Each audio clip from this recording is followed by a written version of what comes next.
Greetings. Welcome to Phoenix, where mercifully it's overcast today. We get a touch of rain, hopefully later. Actually, Arizona has the crappiest weather I've ever seen. Very little rain, but lots of heat.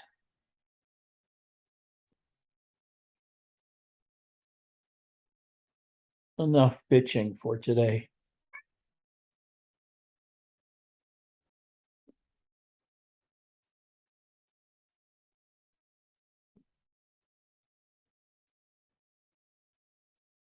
If there's one central teaching that everybody in my line or other lines of spiritual understanding function with, is that you have to learn, get out of your mind. Let your mind be an accessory, not the first three rings of your circus. It's just a prop, like a special kind of entrance or something like that. But the theater should not be occupied by the mind,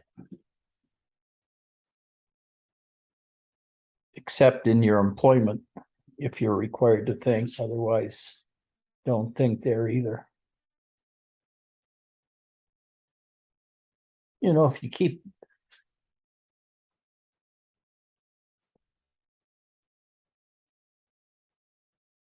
it's very hard to concentrate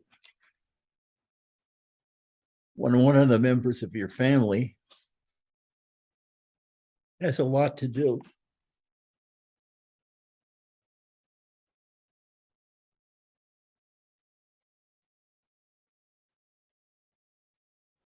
He's really busy with those keys.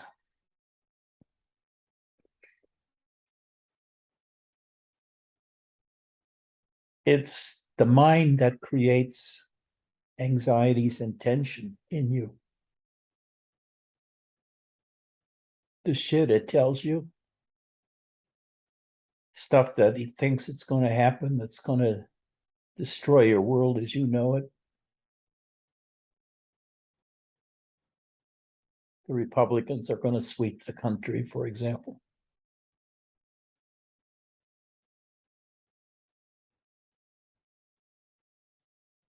And unless you depend on the mind and can dwell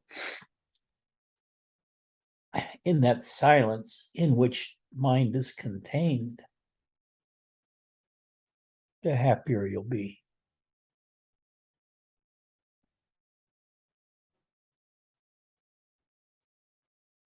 As Robert said all the time, your mind is not your friend.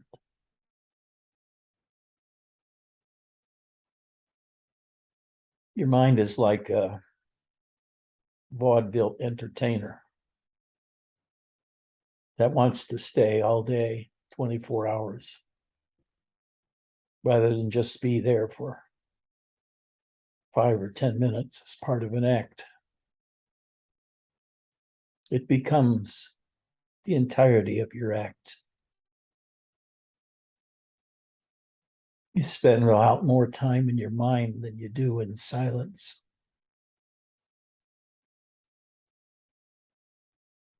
Silence becomes a kind of alien place to be because it's hard to stay there because the mind likes to just continually interrupt and opt for your attention. It's constantly talking.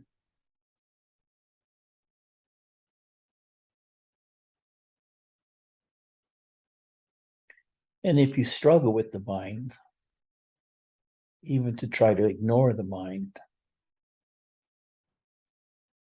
you're either even more preoccupied with the mind then. Your world becomes stopping the mind so that you can gain peace, but in fact, you're struggling with the mind, and the mind knows how to beat that.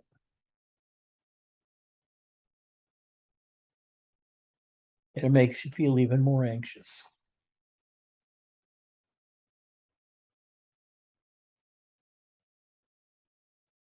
I think the real way to gain more and more the experience of silence is, instead of trying to repress the mind or to remain quiet, instead to watch the mind and how it affects you.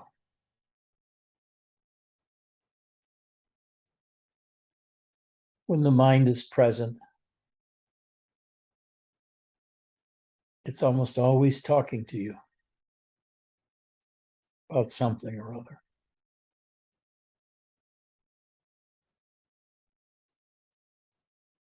And it's like your own entertainment center. It switches itself on when you wake up, switches off as you go to sleep, and then turns itself back on as a dream. Mind is very powerful. Look what it's done. It's created a marvelous civilization that's always on the verge of destroying itself.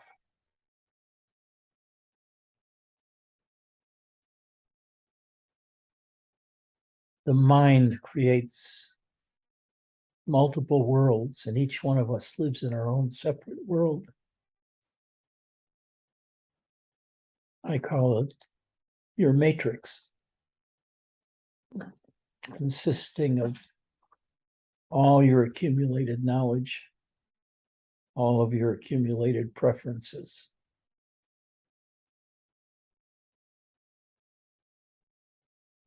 And it's really hard to give that up because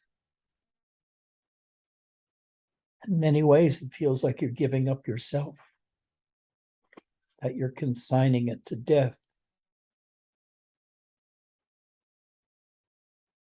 But it would be good for the mind to die at least a few hours every day, to have some silence. Mind is very persistent.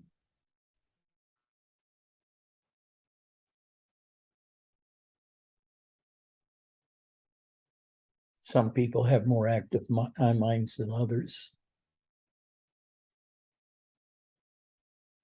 My mind has always been extraordinarily active. From the time I was a little kid, I made my impact on the world through my mind. I was considered to be quite bright in school. Got a lot of accolades for being so highly educated.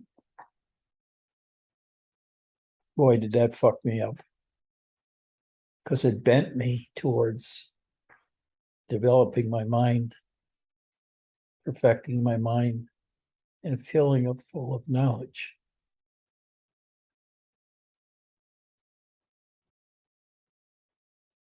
But you know, that mind shit is not very important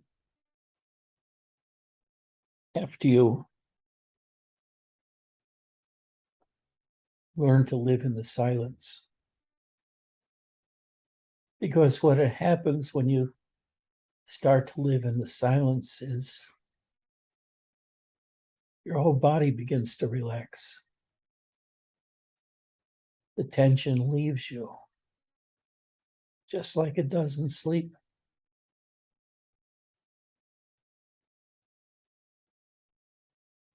As your day closes,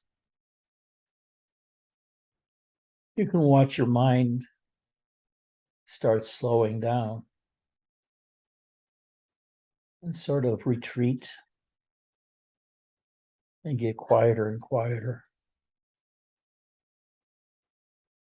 And the peripheral darkness starts narrowing down until there's just a cone where you can see things if you still have your eyes open.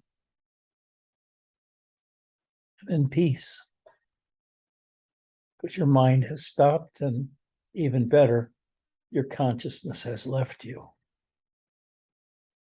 You're not aware of anything except for a long period of time, the peace, the quietness, the silence. And then when you're asleep, the mind comes back in dream form. Your body isn't recording sense data anymore. Your brain isn't interpreting it, but it keeps itself in practice by making up shit for your entertainment during the night, like you haven't got enough of it during the daytime. How to escape the mind. You can't really escape it, I don't think. You can do it through drugs. You can do it through sleep. You can do it by heavy physical activity where you're working so hard you don't have time to think.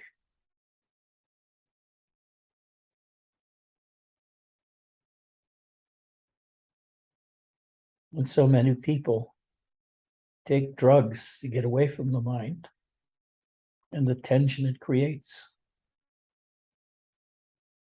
Without your mind, you wouldn't have any tension in you unless you were in great pain, and the focus on the pain would create tension.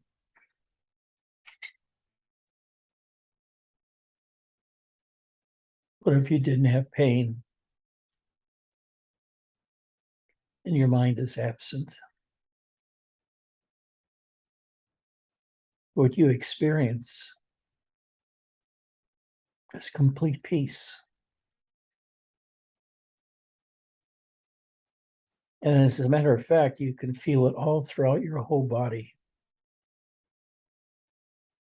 as an intense relaxation that has taken place, where your muscles are drained of tension. And that tension itself that remains feels like you. And the nature of it, if you explore it,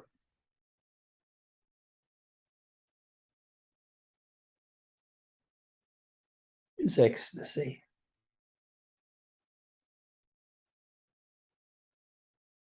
Often it doesn't feel like ecstasy, it just feels like quietness with a dark heaviness.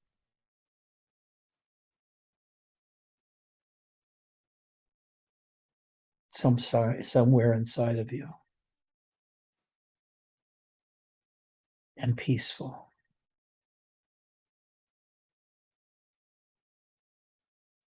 But you can always say, well, what's the good of peace? What does it get me?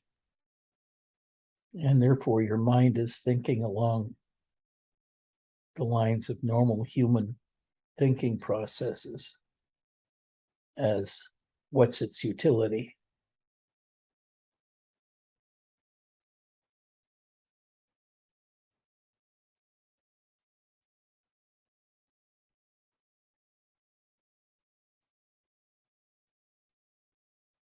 I'd say the real utility in the mind is most felt in its absence.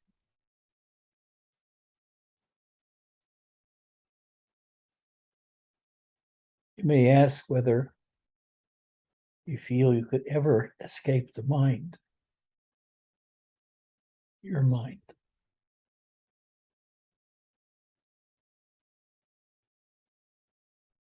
But there are really no practices that help you escape the mind. Because if you do a practice to stop your mind, what happens is something inside of you becomes very rigid and dull in order to push the mind away.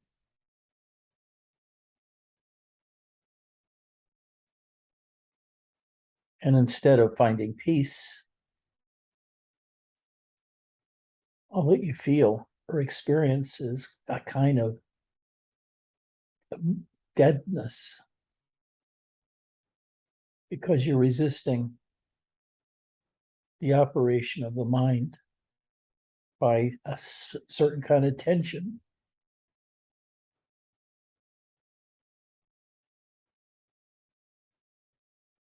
When you begin to relax that tension, the mind will come back. And the only way to escape the mind is not to pay any attention.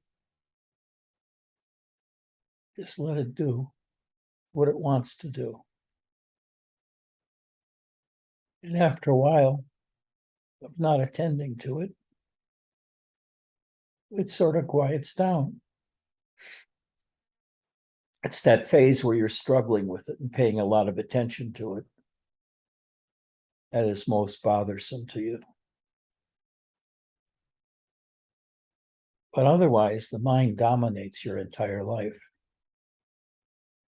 From early in the morning, you wake up and soon you're thinking about something or other. The situation you're in,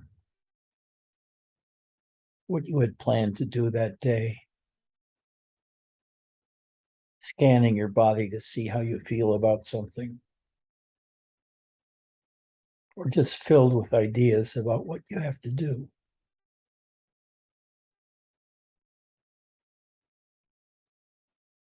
You really don't have to do anything. But our mind can become very demanding that you pay attention to it. And it thrusts itself right in there. But you really have to notice that it's separate from you. It's something you can't control. It's something that is very busy making. That's very entertaining.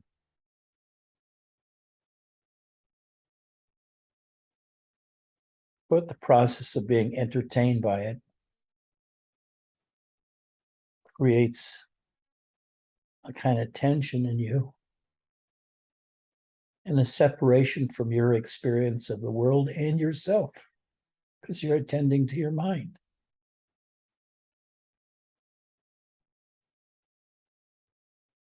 So another way to approach the problem of the mind is to learn how to attend to something else besides the mind as a substitute.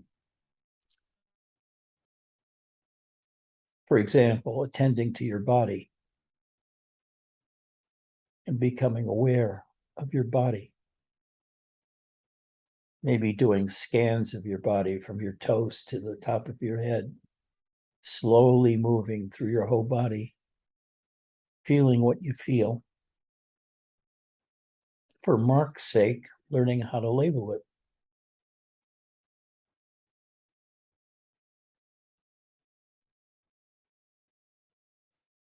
In my feet, when I'm focused on it,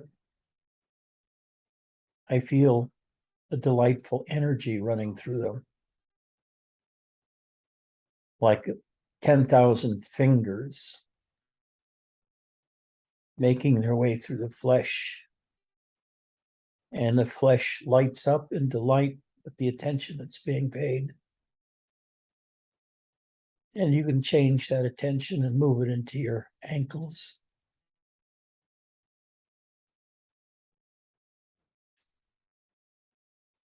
And then into your calf muscles. And you can feel the needles that attention brings to it, to your feeling of it, by imaginatively probing into it, by looking into it and feeling into it. It brings it alive, so to speak. Same thing if you spread your attention upwards into your thighs and your pelvis and explore all of the sensations, all of the different somatic feelings that you feel, the pressure of the furniture against your butt, how hot or cold your feet are and your butt is.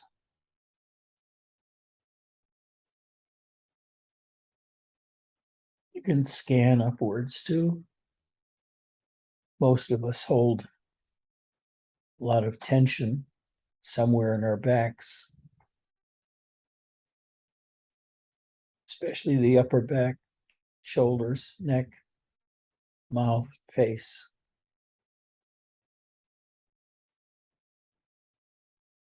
When your attention gets up there,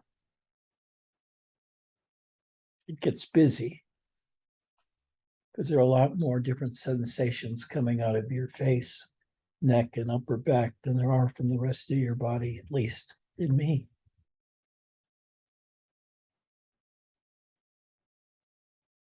What parts of your body do you feel most easily? What parts, when you pay attention to it, relax? What parts, when you attend to it, maybe even tense up a little? Thus it is, you just keep exploring,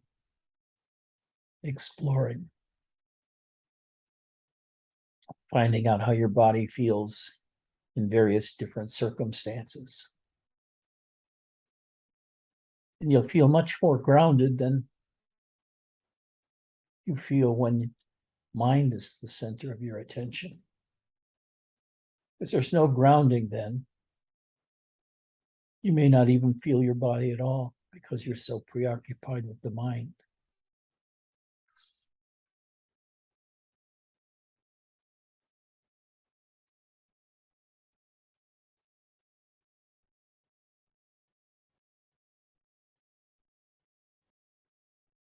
Right now, for example, after you do a scan of your body, you can become aware of the totality of the emptiness around you. All the sounds that permeate it. Sound of an airplane, sound of a cat, sound of the radio next door from a neighbor, sound of the wind.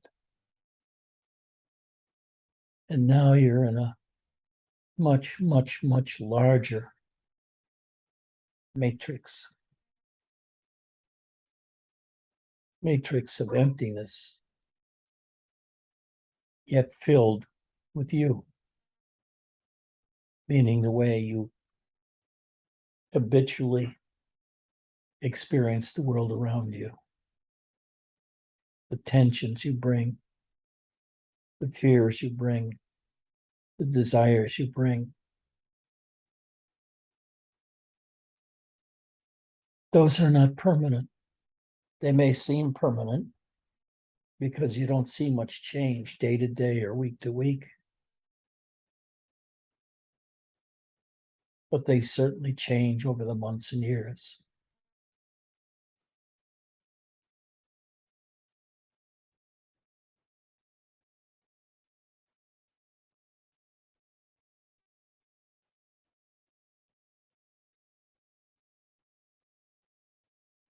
One thing that's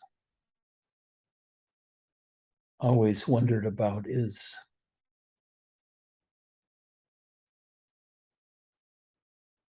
What was going on with Ramana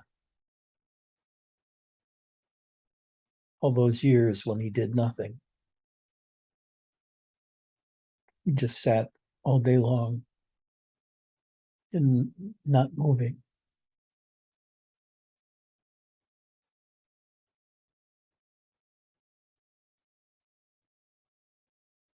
Supposedly he got stuck to the floor with insect bites and swellings.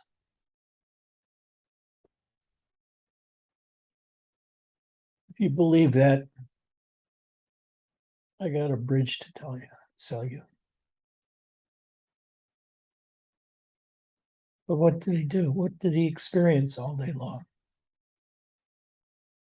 What did he find so fascinating about the silence, or was it something much more than that? Like his mind could not function, which gave him peace. I mean, it really couldn't function. Maybe because he saw the useless tension it causes you. And he says, I don't want to have anything to do with that. So, on a deep, deep level, the decision is made to not allow yourself to experience the mind. But notice once again, the mind is separate from you. It's something to be engaged with, ignored, or listened to. But in the West, we're all mind.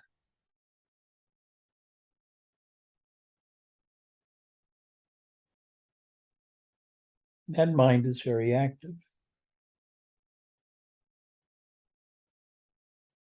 It's not like Japan, where quietness has been the spiritual goal for 1,000 years or so. Not that they don't have war or killing, they do. But it's not as ever present as in the West. It's controlled by a larger, self-imposed matrix of peacefulness. It's not real peace, but it's learning to subdue the tendency towards violence in us. And it's not the kind of peace that comes from the mind just leaving.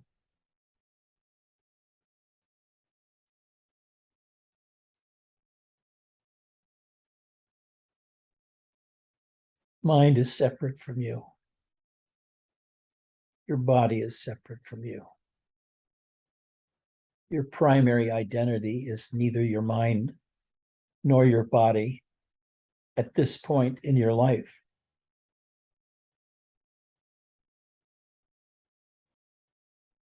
You're looking for something else. I think you know your mind is your enemy, but you don't know how to focus on that which brings eternal peace, which is nothingness, doing nothing, perceiving nothing.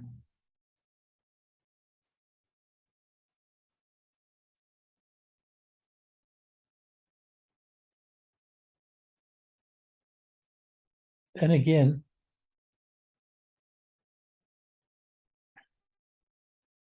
there are a lot of people who want something more in life than peace. They want sex, they want money, they want control, they want power, they want bitcoins or a highest bank interest rate. Want, desire. West is built on that. Getting your desires met. At least the United States is.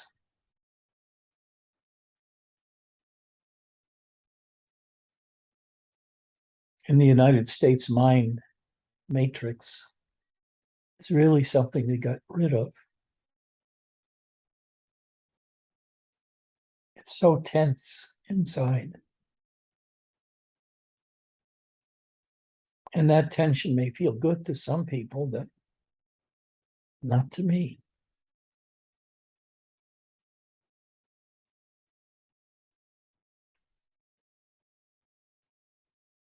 I don't think that many people know that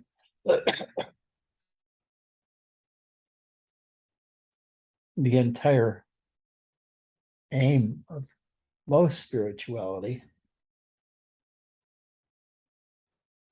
is to free you from your mind, whether it's through mindless chanting, sitting in groups doing nothing. These kinds of things really help. They're artificial means, though. The real victory comes when you realize the mind is separate from you. And you do have the option of ignoring the mind, not playing with it, not engaging with it.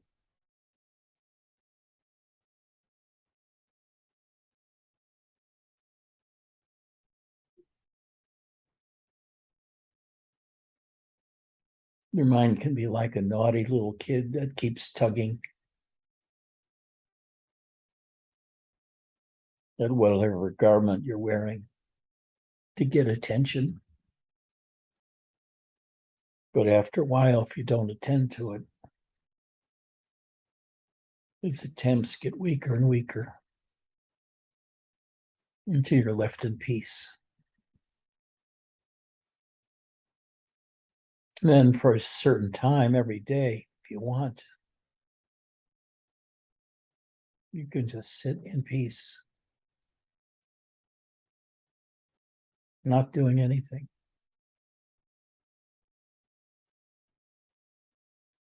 Not entertaining your mind. And instead feeling an inner stillness.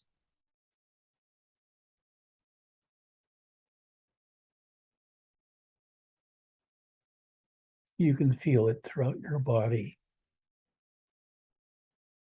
as a kind of density or heaviness,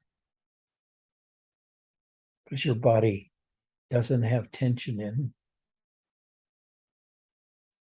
which would make it feel more alive and active.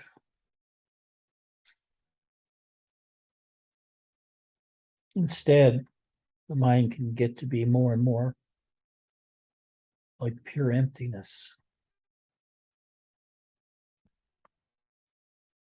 within which you experience your body, as well as all the activities and thoughts of the mind.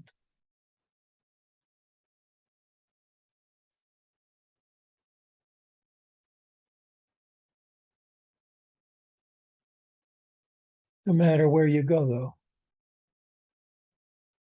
you can't find you.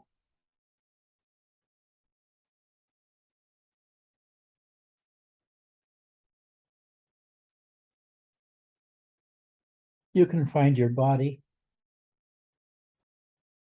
You can find the energies in the body. You can find the feelings of various parts of your body. You can find your mind as a separate entity from you.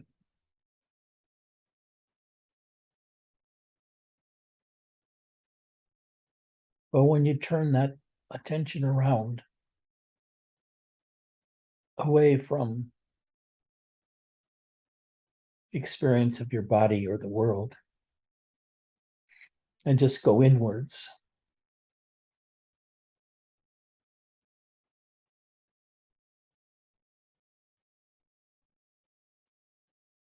there's nothing to find.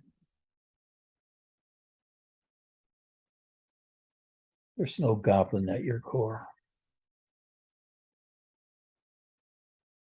There's no kernel of intelligence. It's just nothingness.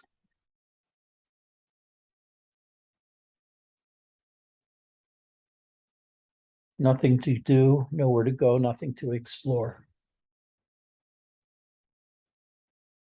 Your body's at rest, your mind's at rest.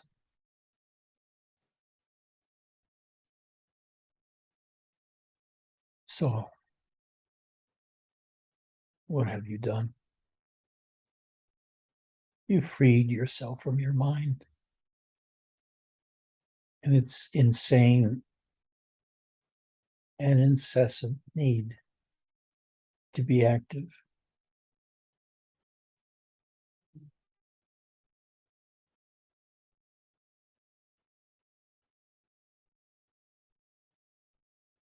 Joy is not found in activities.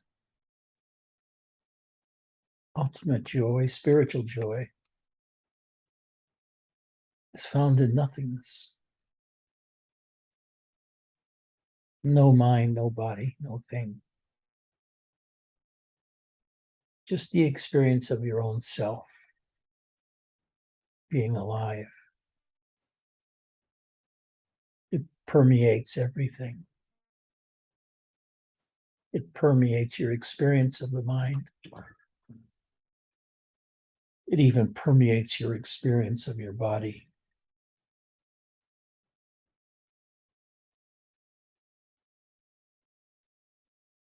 It's very hard to explain how it feels to another person. The words haven't been invented yet that are used commonly in discourse to explain how you experience your own self in silence, your own consciousness, your own beingness. Normally, the distinction is made from experiencing your body, experiencing your mind.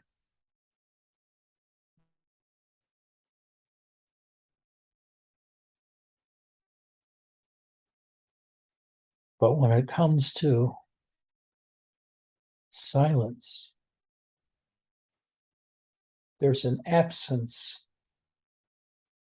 of things that can be explained or described.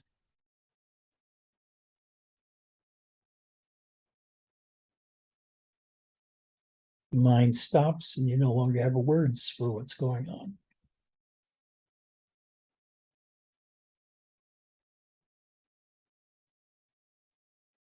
Now, you can make up words because there are teachers that teach about various states you pass through on the way to sleep or nirvana. But that's just another matrix, a larger matrix, not true silence.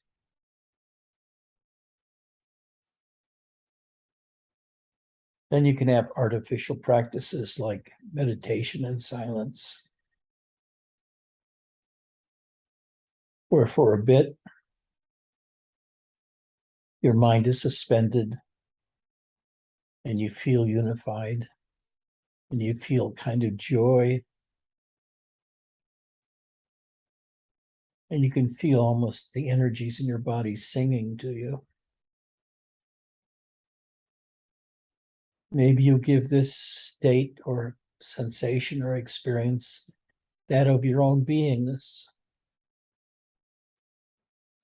or experiencing the life force. But those are just words.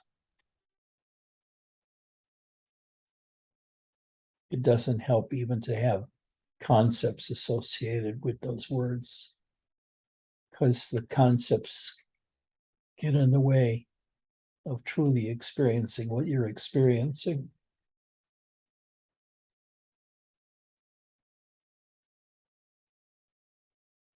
You have to become simple.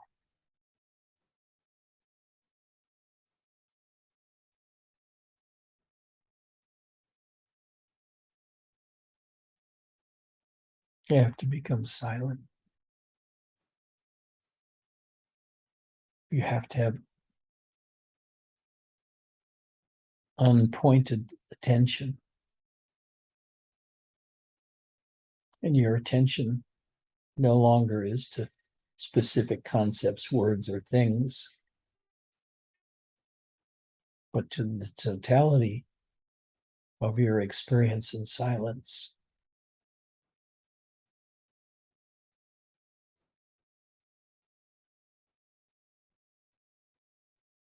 And as things get more and more silent, you're going into meditation.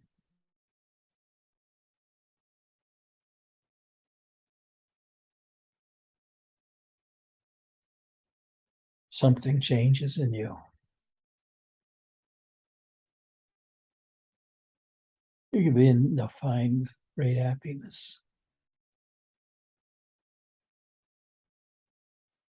And in your attention on your own self, you can begin to feel enormous power. Because you become the totality of that emptiness in you and around you. And it has the potential of the entire universe. And you realize that in silence, the power of silence, for it's the source of everything. The power of emptiness. It's the source of everything which comes out of it. Then you begin to talk funny to others. You have all kinds of spiritual terms. Bliss, grace, surrender. And really, you're talking about progressive stages of relaxation and escape from your mind. To experience yourself totally mindless is a wonderful, wonderful ecstatic experience. And the word ecstasy doesn't really apply because ecstasy implies a state of ecstatic tension. But what you have instead is a non-moving wonderfulness.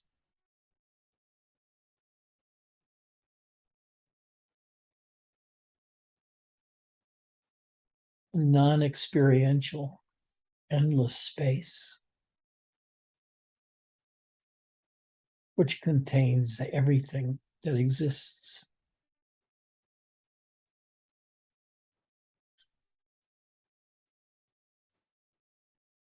But after a while, isn't nearly as present as your non-existence.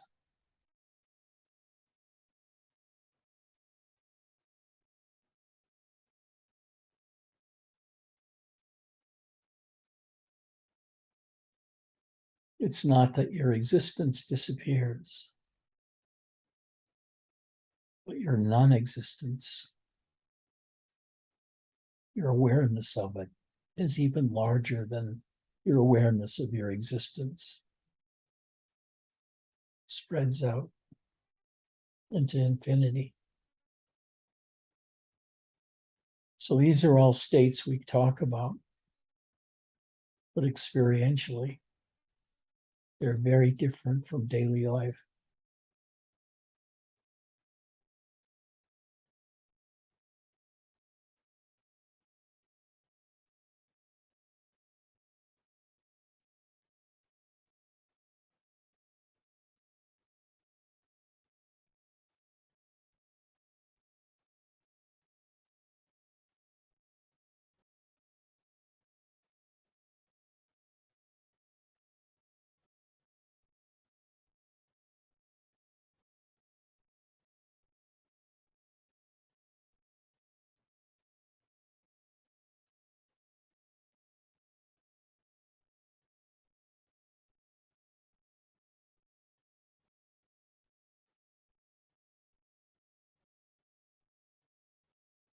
I feel it now,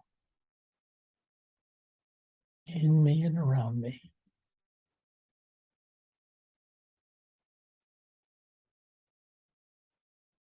and ecstatic bliss.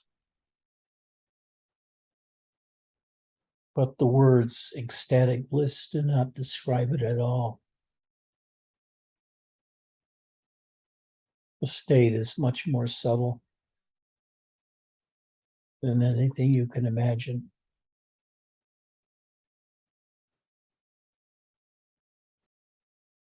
As a matter of fact, those words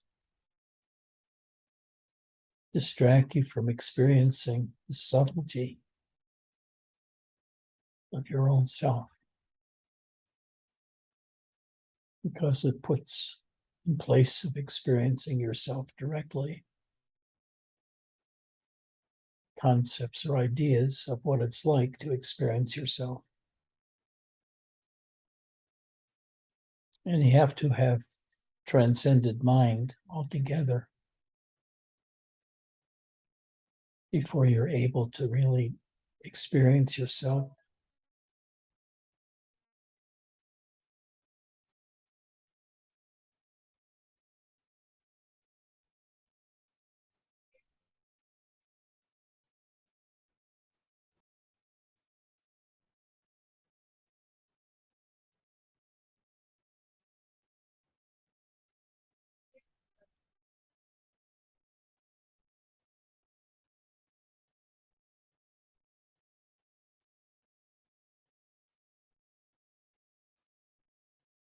I really hate those phone calls.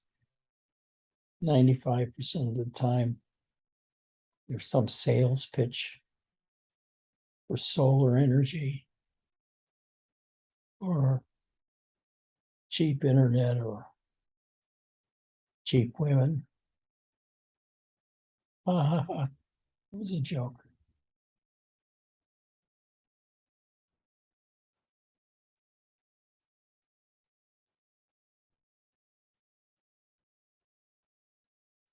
Right now, I feel so wonderful.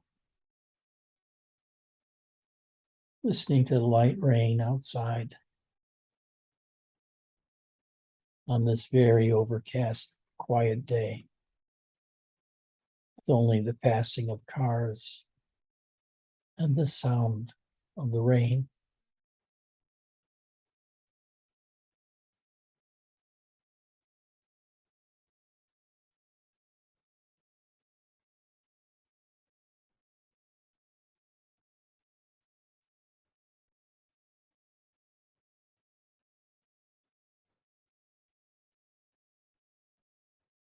Now, what will happen is if I remain silent, not talking to you,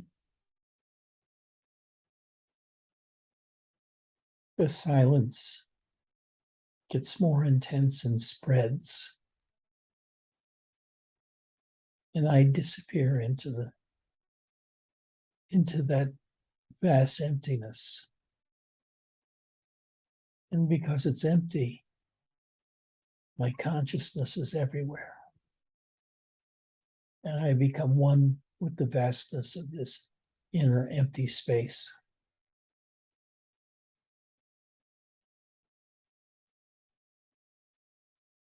Most people will experience this at some point in their self-exploration.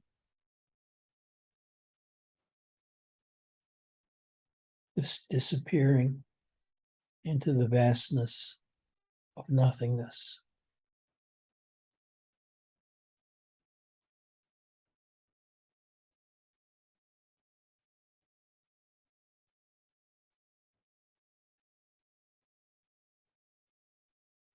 And limited mind, limited human existence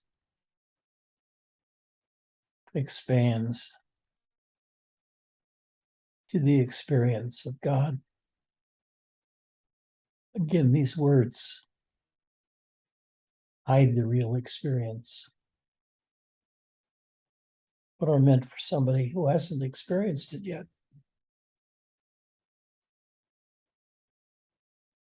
Somebody that's experienced it knows I'm just making up shit as a kind of map to go beyond everyday consciousness.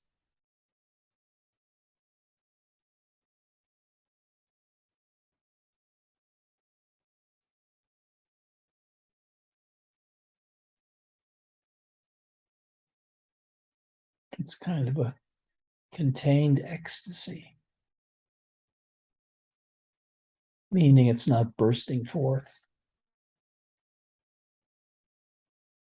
but it's there at the base of my existence, is supporting my experience, my inner experience of my body and of my mind and of the world around me.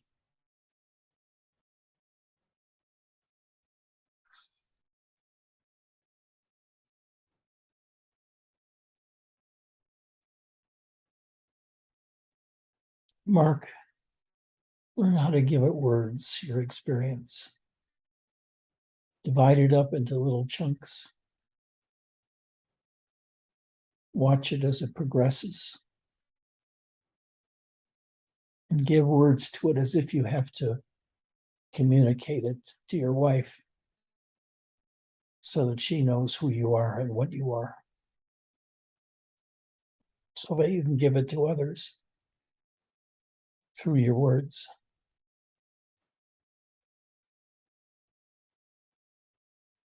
When you write a book about your great master Ed Musica, which will sell 18 million copies and make you very rich,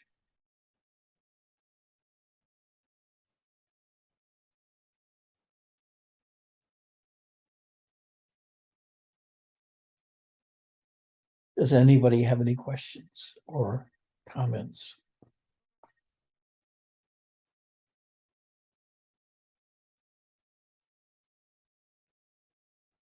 At this point, Mark usually says something like, I really don't have anything to say except that I'm experiencing what you're experiencing. And it's really wonderful. But I don't have words to describe like you do. Well, get those words.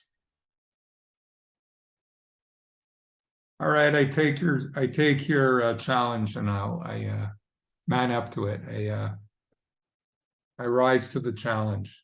The sword has been thrust into the stone, and I say, "Fie, man! I shall rise up to your admonition."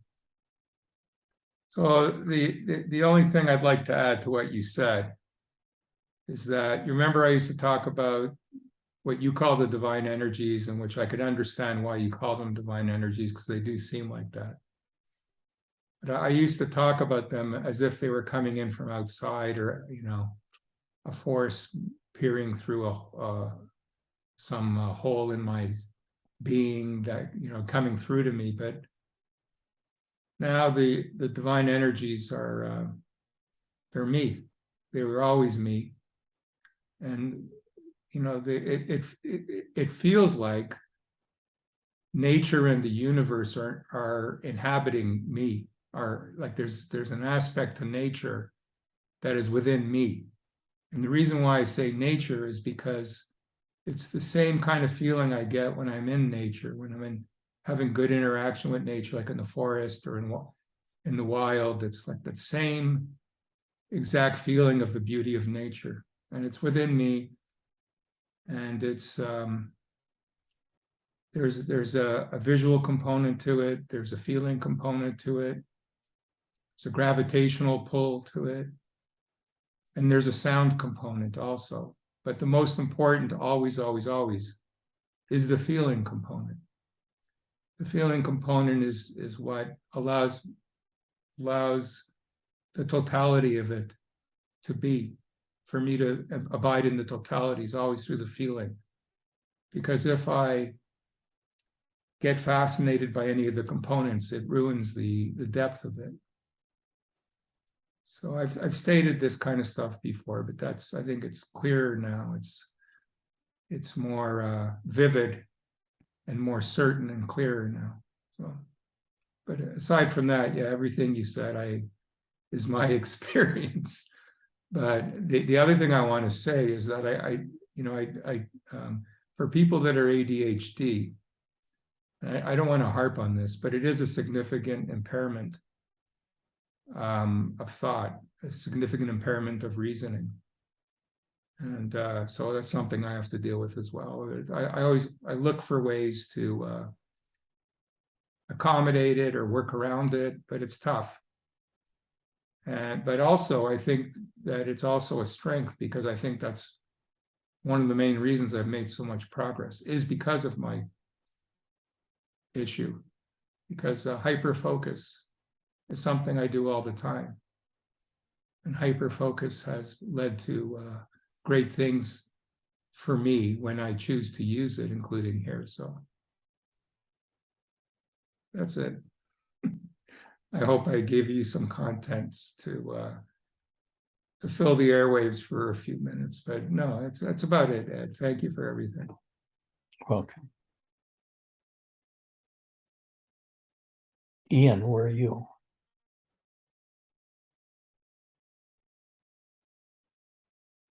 Very quiet state.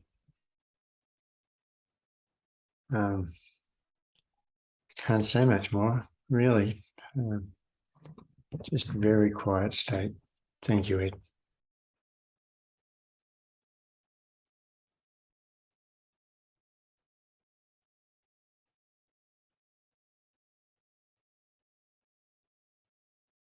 Chris, where are you?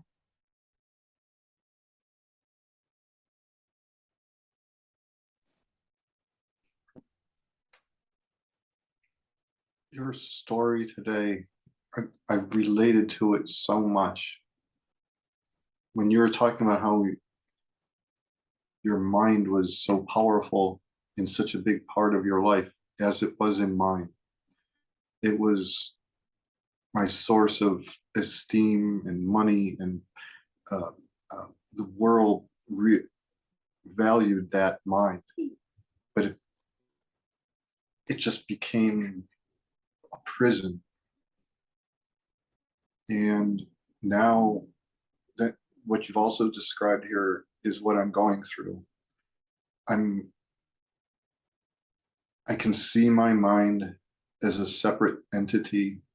I'm not sure who sees it yet as a separate entity, but I see this mind existing and doing things. And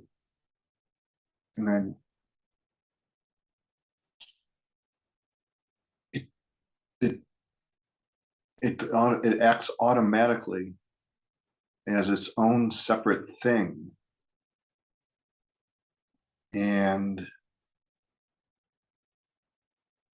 it's hard to, sometimes it's hard to not be the mind. It's hard to, sometimes I can watch it. Sometimes it just grabs me and I become the thoughts and whatever it's rolling around in. But when I can see it separate, it's a weird entity. When I say weird, I mean it. When I watch it, it's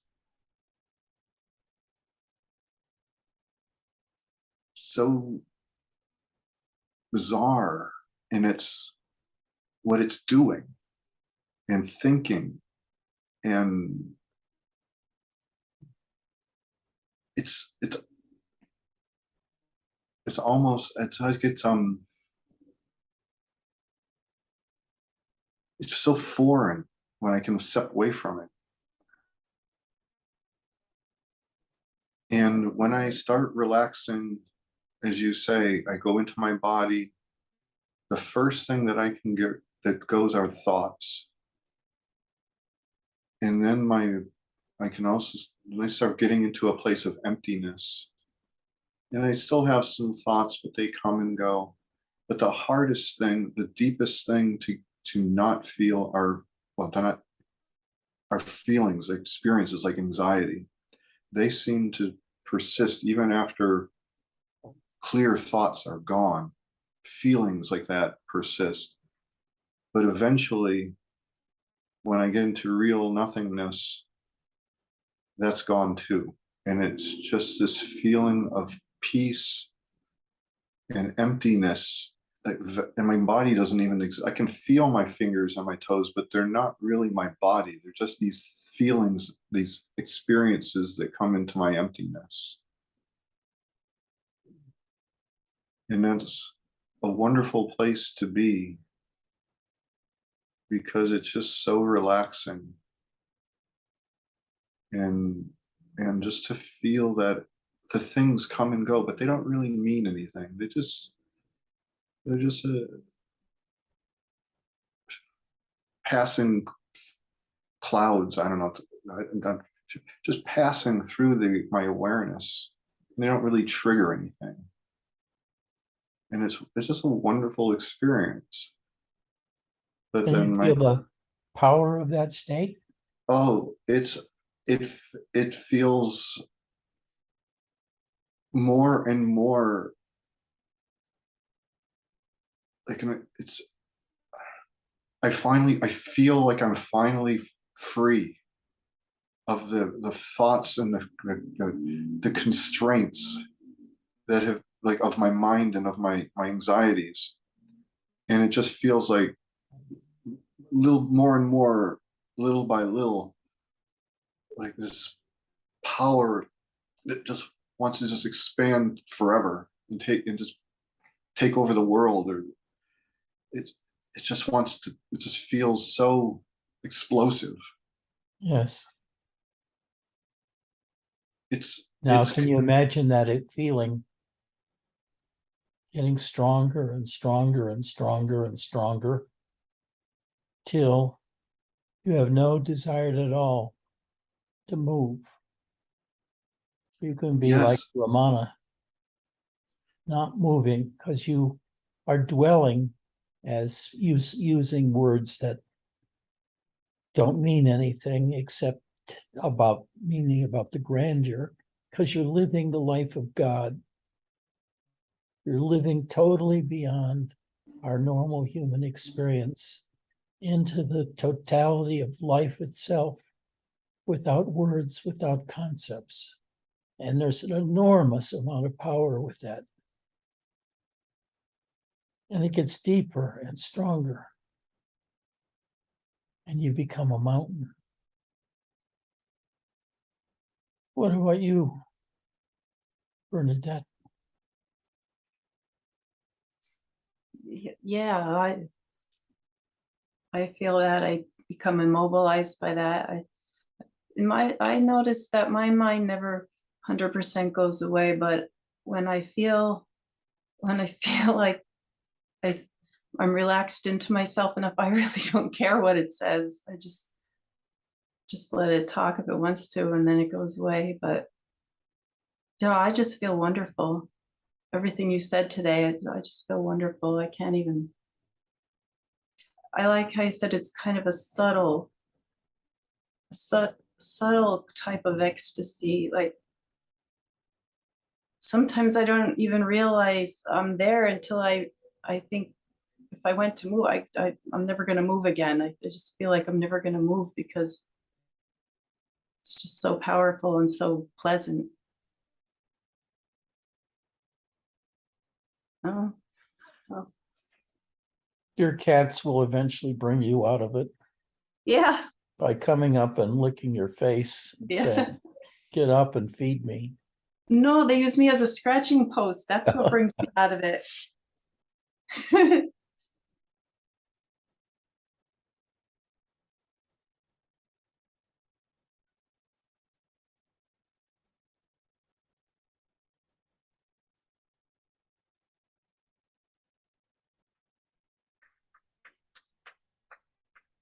Michael, are you feeling the power of which we are speaking now?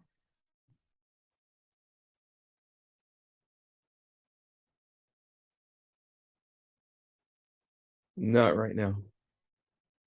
Okay. I love Chris and Bernadette's letters. They keep sending me letters about their deepening experience, and they're really wonderful. I publish them once in a while. I mean, I post them on Facebook, but really they should be brought together in a way. It shows a progression towards perfection. And they're living together as a couple. How marvelous.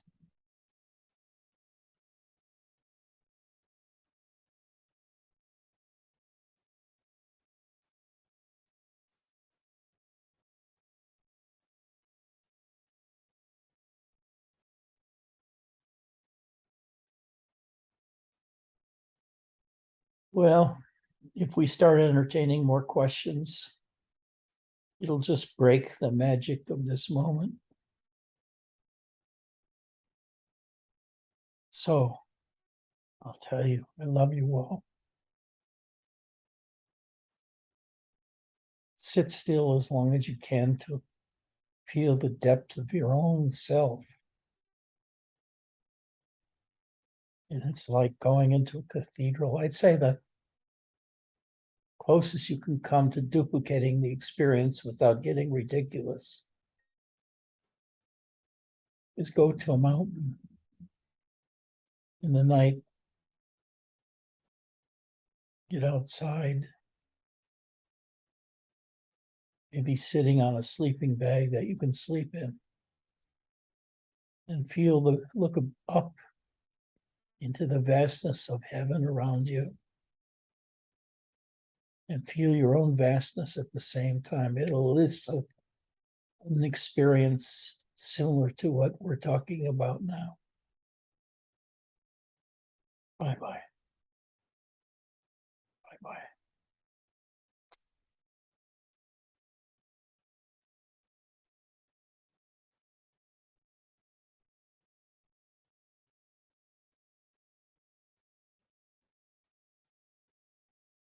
Chris and Bernadette, please take over.